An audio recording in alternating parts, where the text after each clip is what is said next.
नमस्कार मित्रमैत्रिणींनो, आपण वाचत आहोत छत्रपती शिवाजी महाराज पुस्तक. याचे लेखक आहेत कृष्णराव अर्जुन केळुसकर. यातील आपण आज भाग 24वा कर्नाटकातील मोहीम सन 1676 ते 1678 इथून वाचण्यास सुरुवात करूया. कर्नाटकातील शहाजीराजांची सगळी जहागीर व्यंकोजी यांच्या स्वाधीन होती. हे व्यंकोजी आपल्या जहागिरीची व्यवस्था नीट ठेवीत नाहीत व हलक्या लोकांच्या नादाला लागून ती ते घालवतील अशी भीती आहे. अशा कागाळीचे पत्र त्यांचे कारभारी रघुनाथ नारायण हणमंते यांनी शिवाजी महाराजांस साताऱ्यास आजारी पडून असताना त्यांना पाठवले. ते वाचून महाराजांनी व्यंकोजी राजांना लागलीच एक बोधपत्र लिहिले. त्यातील आशय असा: तुम्ही शूद्र लोकांच्या मसलतीप्रमाणे वागता असे ऐकतो. रिकाम्या खुशालचंद लोकांना वाटेल तितके द्रव्य चारून त्यांची मिजास वाढवता. वडिलांनी जी थोर विश्वासू व योग्य माणसे जोडली त्यांचा अनादर करून मनास वाटेल तसे वागता. हे काही ठीक नव्हे. तर इतपर आपले वर्तन सुधारून रघुनाथपंतासारखे थोर, अनुभवी व विश्वासू कारभारांच्या मसलतीने वागून स्वहित साधाल व स्वसत्तावृद्धी कराल अशी आम्हास पूर्ण उमेद आहे. या पत्राने व्यंकोजीराजे शुद्धीवर आले नाहीत व त्यांनी आपला पूर्वक्रम सोडला नाही. त्यांच्याजवळ असणाऱ्या नीच मनुष्यांनी त्यांच्या बुद्धीस पक्का भ्रंश केला असल्यामुळे त्यांना आपले वास्तविक हित कशात आहे ते समजेना. रघुनाथपंतांनी त्यांच्या वडील बंधूकडे त्यांच्याविरुद्ध ही अशी कागाळी केल्यामुळे ते त्यांचा पूर्वीहून अधिकच अपमर्द करू लागले. तो त्या इमानी सेवकास असह्य होऊन तेथून बरेपणे निघून शिवाजी महाराजांकडे येण्याचा निर्धार त्याने केला आणि आपल्या कुटुंबास तिकडेच ठेवून तो महाराष्ट्रात यावयास निघाला. वाटेत त्याने तिकडील कित्येक संस्थानकाशी राजकारण करून इतरांची माहिती मिळवून भागानगरच्या कुतुबशहाचे वजीर मादाअण्णा व अक्काअण्णा यांची भेट घेतली व ते शिवाजी महाराजांना अनुकूल होऊन त्यांच्या कार्यास मनापासून मदत करतील असे त्याने केले. तो साताऱ्यास येऊन महाराजांना भेटला. त्याने त्यांचा मोठा आदरमान केला आणि त्याला आपल्याजवळ मोठ्या इतमानाने ठेवून घेतले. रघुनाथपंतांनी व्यंकोजी राजासंबंधाने जे काही सांगायचे ते महाराजांना सांगितले आणि कर्नाटकात मोहीम करून आपल्या वडिलांचे तितके दौलतीचे योग्य बंदोबस्त करण्याचा विचार त्यांच्या मनात पूर्ण भरून दिला. ही मोहीम फते व्हावी यासाठी आपण तिकडील संस्थानिकांशी व कुतुबशाहीशी केलेले राजकारण त्यांनी निवेदन केले. या त्याच्या सांगण्यावरून महाराजांनी कर्नाटकात मोहीम करण्याचा बेत नक्की केला. मग आपल्या पश्चात आपल्या मुलकावर मोगलांनी हल्ला करू नये म्हणून खान जहान बहादूर याची चांगली मूठ दाबून त्याच्याशी सलोखा केला आणि मोगल बादशाहाचे आपण मांडलिक आहोत असे कबूल करून त्याला 4 लाख होऊन खंडणी दाखल पाठविले व जरूर पडेल तेव्हा 5,000 स्वारांनीशी मदत करण्याचे वचन दिले. औरंगजेबाला हा तह मान्य होऊन त्याने शहजाद्याला असा हुकूम पाठवला की शिवाजी महाराजांशी तूर्त युद्धप्रसंग करू नये. यावेळी आदिलशाही दरबारात दुफळी माजली असून महाराजांशी युद्ध करण्याचे त्राण उरले नव्हते आणि महाराजांनी आपल्या दक्षिण सरहद्दीवर किल्ले व कोट बांधून तिकडून शत्रूचा हल्ला न होईल असा बंदोबस्त करून ठेवला होता. भागानगरच्या कुतुबशहाशी पूर्वी झालेला तह अद्याप पावेतो कायम असून त्या सरकारच्या महाराजांशी मोठा सलोखा जुळला होता. अशा रीतीने आपली सत्ता काही काळ तरी निर्वेद राहील अशी खात्री महाराजांना यावेळी वाटल्यावरून ते अशा दूरच्या मोहिमेस निघाले. आपल्या पश्चात मोरोपंतांनी सगळा कारभार पाहावा व इतर प्रधानांनी व सरदारांनी त्यांच्या आज्ञेत वागावे असे ठरवले. महाराज कर्नाटकात जाताना भागानगरच्या कुतुबशहाला भेटून गेले. या शहाने त्यांचा बहुमान परस्पर मोठ्या थाटाचा पाहुणचार करून त्यांना स्वारी खर्चासाठी दररोज 3,000 होऊन म्हणजे दर महिन्याला 4.5 लाख रुपये देऊ केले. कोणी म्हणतात की याखेरीस आणखी त्याने त्यांना 10 लाख होऊन रोख दिले आणि आपला तोफखाना त्यास दिला.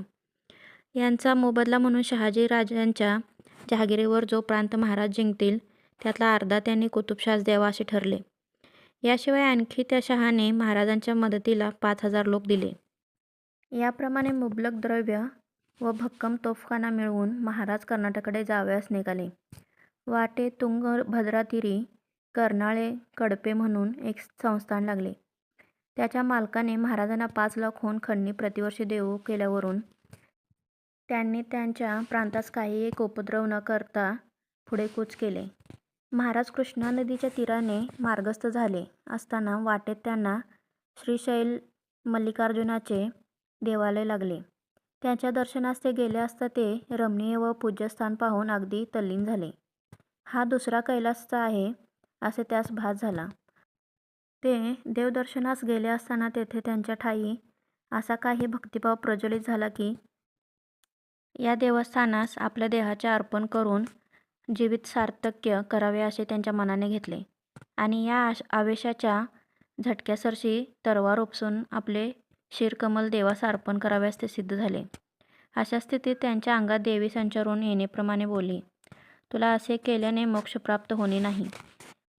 तुझ्या हाताने अजून उदंड कर्तव्य होणे आहे. स्वधर्मरक्षणासाठी तू निर्माण झाला आहेस. यास्तव असे साहस करू नको. महाराज शुद्धीवर आल्यावर ही भवानीची आज्ञा जवळच्या लोकांनी त्यांना निवेदन केली. ती ऐकून त्यांनी अशा प्रकारे आत्मयज्ञ करण्याचा विचार रहित केला. परंतु अशा पूज्य व रम्य देवस्थानात राहून तपस्व्याची वृत्ती त्यांनी धारण करावी व तपश्चर्यन करून शेष जीवित घालवावे अशी प्रबल इच्छा त्यांना झाली आणि आपल्या जवळच्या लोकांना मोहीम बंद करून स्वदेशी परत जावयास सांगितले. हे ऐकून जवळच्या लोकांना मोठे संकट पडले. त्यांनी त्यांना भवानीच्या आज्ञेची आठवण देऊन तदनुसार वर्तन करण्यातच जीवित सार्थक्य आहे असे म्हटले. परंतु त्यांच्या या बुद्धिवादाची पर्वा न करता ते तपस्वी वेश धारण करून ध्यानधारणा करण्यात निमग्न झाले. रघुनाथ पंत अनेक शास्त्रवाचनांच्या आधारे त्यांना एकसारखा बोध करीत राहिला. ही त्यांची विरक्त अवस्था 9 दिवस होती. मग त्यांना असे वाटू लागले की हा असा स्वजीवित क्षय करणे उचित नव्हे, म्हणून ते ती वृत्ती सोडून पुढील अंगीकृत कार्यक्रमास उद्युक्त झाले. या देवस्थानात त्यांनी पुष्कळ दानधर्म केला. मद्रासच्या इंग्रज व्यापाऱ्यांचा या वेळचा असा लेख आहे की शिवाजी महाराज आपल्या फौजेनिशी सन 1677 साली मे महिन्याच्या पहिल्या आठवड्यात मद्रासहून 7 मैलावर एक गावी तळ देऊन होते. या व्यापाऱ्याकडून महाराजांनी काही औषधी जिन्सा द्रव्य देऊन खरेदी केल्या असे ते म्हणतात. वाटेत लहान मोठ्या सरदारांचे प्रांत काबीज करीत करीत ते जिंजीच्या मोठ्या भक्कम किल्ल्यापाशी आले आणि त्याला त्यांनी वेढा दिला. रघुनाथ पंताने या किल्ल्याच्या हवालदाराशी पूर्वीच संधान बांधून ठेवल्यामुळे तो सर करण्यासाठी युद्ध करावे लागले नाही. या किल्ल्याची चांगली डागडुजी करून महाराजांनी त्यावर आपले लोक ठेवून दिले. महाराज कुतुबशाहीशी केलेला प्रांत विभागणीचा करार न पाळता जिकडे तिकडे आपली सत्ता बसवीत चालले हे पाहून कुतुबशहाने त्यांना स्वारी खर्च देण्याचे बंद केले. त्यामुळे महाराजांना खर्चांची पंचाईत पडू लागली. म्हणून त्यांनी तिकडील प्रांत लुटण्याचा सपाटा सुरू केला. या त्यांच्या क्रमामुळे तिकडील लोकांची अशी अगदी गडबड होऊन गेली होती की ते मद्रासच्या इंग्रज व्यापाऱ्यांनी पुढीलप्रमाणे लिहून ठेवले आहे. शिवाजी महाराज द्रविड देशात शिरले हे वर्तमान चोहीकडे पसरले तेव्हा सर्व लोक पराकाष्ठेने घाबरून गेले. तो मोठा भयंकर पुरुष असून त्याने पश्चिम किनाऱ्यावरील प्रांताचे प्रांत लुटून जाळून उद्ध्वस्त केले व यवन पातशाहास त्राही करून सोडले अशी त्यांची खाती चोहीकडे पसरली होती. यास्तव त्या लोकांना त्यांची फारच दहशत वाटू लागली. आपली आता काही धडगत लागते याची ज्याला त्याला विचार पडला. द्रव्य कोठे आहे व कोणावर हल्ला केला असताना खर्चात द्रव्यलाभ व्हायचा हे त्यांना काही दैवशक्तीच्या योगाने कळत असून ते जातील तिकडे त्यांना हटकून यश प्राप्त व्हायचे असा त्या लोकांचा समज होऊन गेला होता.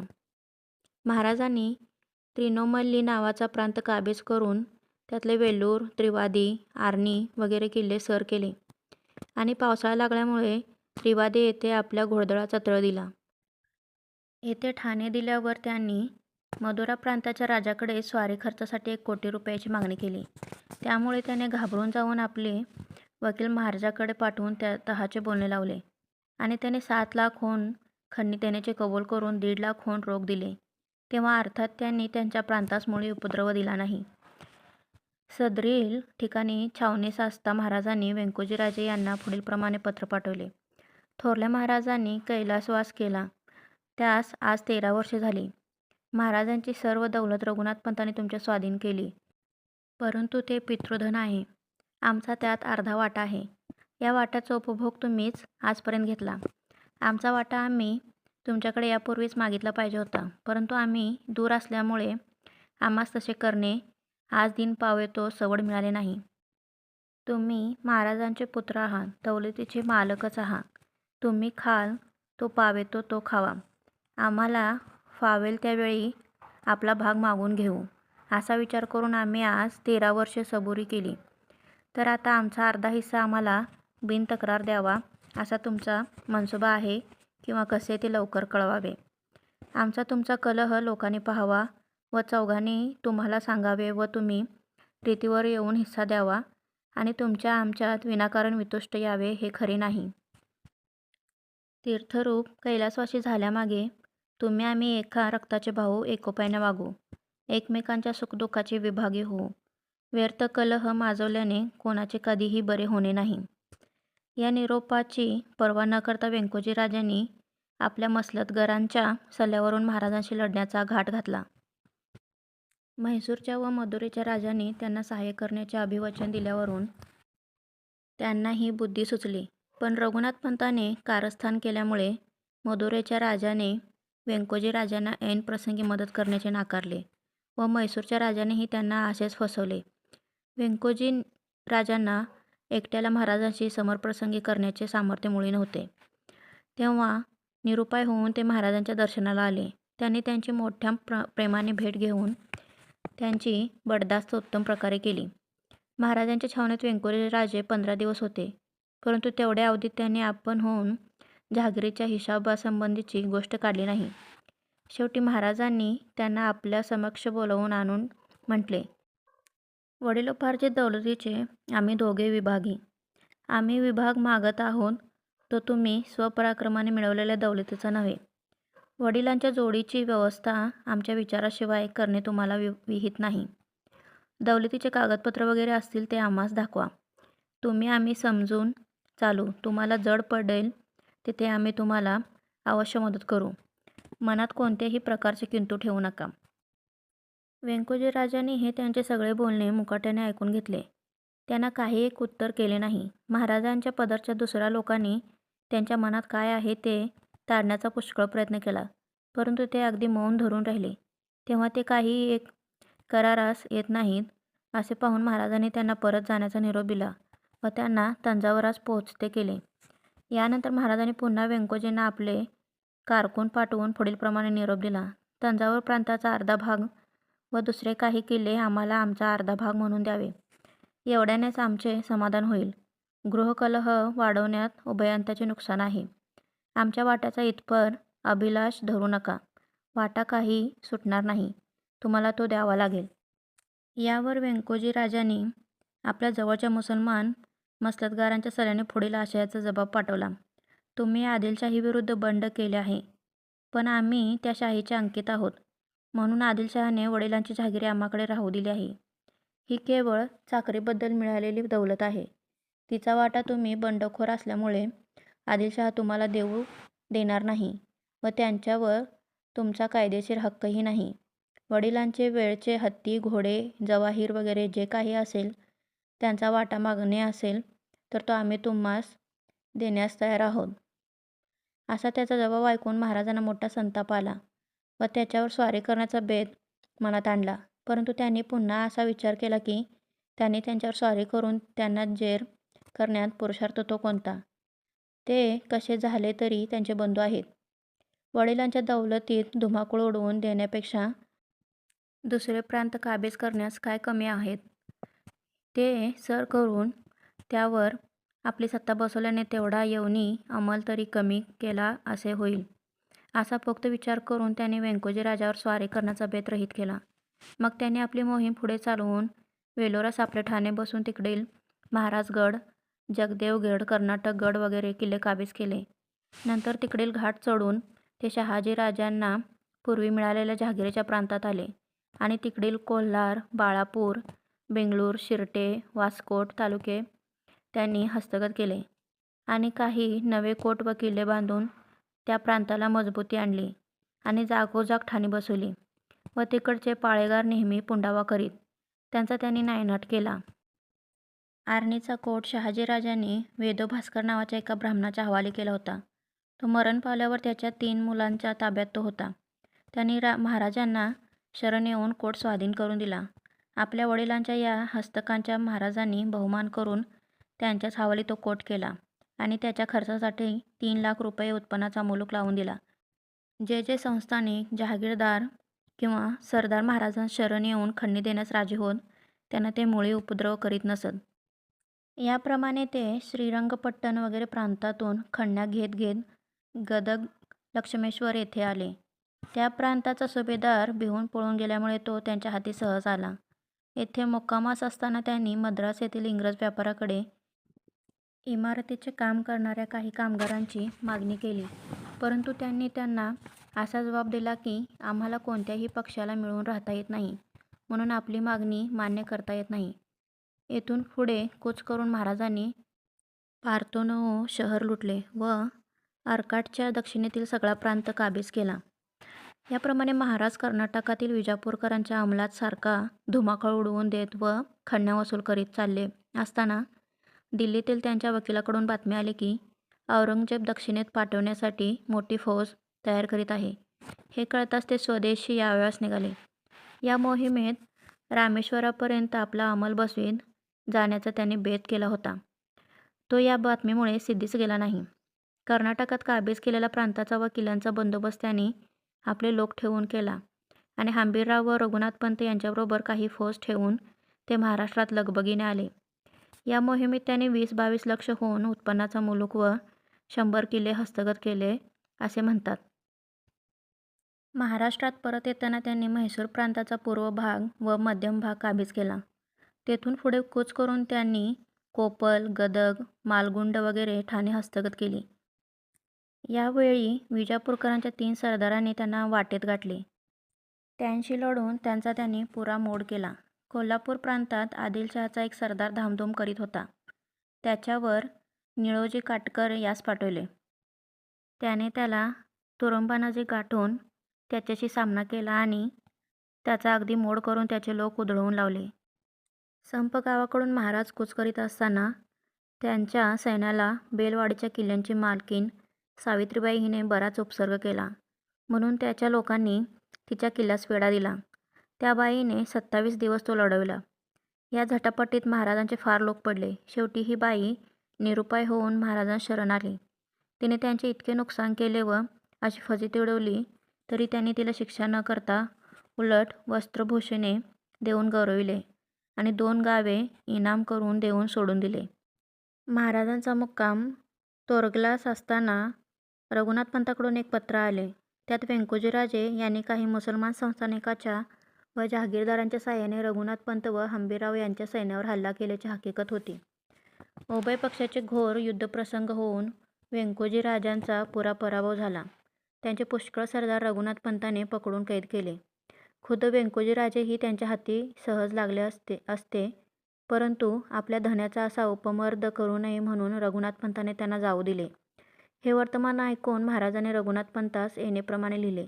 ते आमचे धाकटे बंधू आहेत. त्यांनी पोरबुद्धी केली तरी त्यांचे रक्षण केले पाहिजे. त्यांचे राज्य बुडवू नये. त्याचप्रमाणे व्यंकोजीराजांनाही एक मोठे पत्र पाठवून त्यांना पुन्हा पुष्कळ समजुतीच्या गोष्टी सांगितल्या. व्यंकोजीराजांची स्त्री दीपाबाई ही मोठी शहाणी बाई होती. तिने त्यांच्याशी बुद्धिवाद करून महाराजांना शरण जाऊन ते मागतात तो दौलतीचा वाटा त्यांना द्यावा असे सल्ला दिला. तो त्यांना पसंत वाटून त्यांनी रघुनाथपंतास आपल्याकडे बोलवून आणून समेटाची कलमे ठरवली ती अशी: व्यंकोजीराजे यांनी आपल्या दौलतीचे अर्धे उत्पन्न शिवाजी महाराजांनास प्रतिवर्षी पावते करावे. वडिलोपार्जित जडजवारीचा अर्धा हिस्सा शिवाजी महाराजांस द्यावा आणि त्यांच्या स्वारी खर्चासाठी काही रक्कम द्यावी. अशी तहाची कलमे व्यंकोजीराजांनी कबूल केल्याचे कळल्यावरून त्यांनी तंजावर प्रांत त्यांच्याकडे राहू देऊन आणखी जहागिरीचे जे दुसरे परगणे त्यांनी खालसा केले होते तेही त्यांना परत दिले. यावेळी महाराजांनी रघुनाथपंतास पत्र पाठवले. त्यातील आशय असा: चिरंजीव राजश्री व्यंकोजीराजे या सौभाग्यवती दीपाबाईने ध्यानावर आणून तुम्हास नेऊन तह ठरविला हे ठीक झाले. त्यांची धुंदी जाऊन नजर खुली झाली हे पाहून मला समाधान वाटले. त्यांच्या संस्थानाच्या बंदोबस्तासाठी तुम्ही तिकडे राहा. महाराजांनी चिरंजीवाकडील बंदोबस्ताची 19 कलमांची एक यादी रघुनाथपंतास त्यांनी दिली. याप्रमाणे कर्नाटकातील सगळी व्यवस्था सुयंत्र लावल्यावर महाराजांनी हंबीररावास सेनेसह परत बोलावले आणि स्वतः तोरगलाहून पुढे कूच केले असताना त्यांना कळले की निंबाळकर व घाटगे पन्हाळा व कराड हे प्रांत लुटून उद्ध्वस्त करीत आहेत. तेव्हा त्यांनी त्यांच्यावर निळाजी काटकर यास पाठवले. त्याने त्यांना कुर्ली येथे गाठून त्यांचा अगदी धुव्वा उडवला आणि त्यांच्याकडील सारी लूट हस्तगत केली. ही लूट आपल्या प्रजाजनाची आहे हे ध्यानात आणून महाराजांनी बारीक शोध करून ती त्यांना पावती केली. त्या ऐवजातील एका तनसडीलाही ते शिवले नाहीत. ही मोहीम आटपून सन 1678च्या मार्च महिन्यात महाराज रायगडावर येऊन पोचले. म्हणजेच अर्थात कर्नाटकाच्या मोहिमेवर निघाल्यापासून 18 महिन्यांनी ते स्वदेशी आले. हंबीरराव हाही त्यांच्या मागोमाग स्वदेशी आला. त्यानेही वाटेत विजापूरकरांचे जे जे परगणे लागते ते हस्तगत करून व त्यांच्या फौजांशी वारंवार झुंजून प्रत्येक खेपेस त्यांना अष्टदिशांनी उधळवून लावले. या त्यांच्या उत्कृष्ट कामगिरीबद्दल महाराजांनी त्यांना अतिशयीत वाखाणून मोठे पारितोषिक दिले. आणि त्यांच्याबरोबर धनाजी जाधव आणि बयाजी घोरपडे असे 2 शूर सरदार होते. त्यांनाही चांगली मर्दुमकी दाखवल्यावरून त्यांना महाराजांनी चांगल्या बढत्या दिल्या.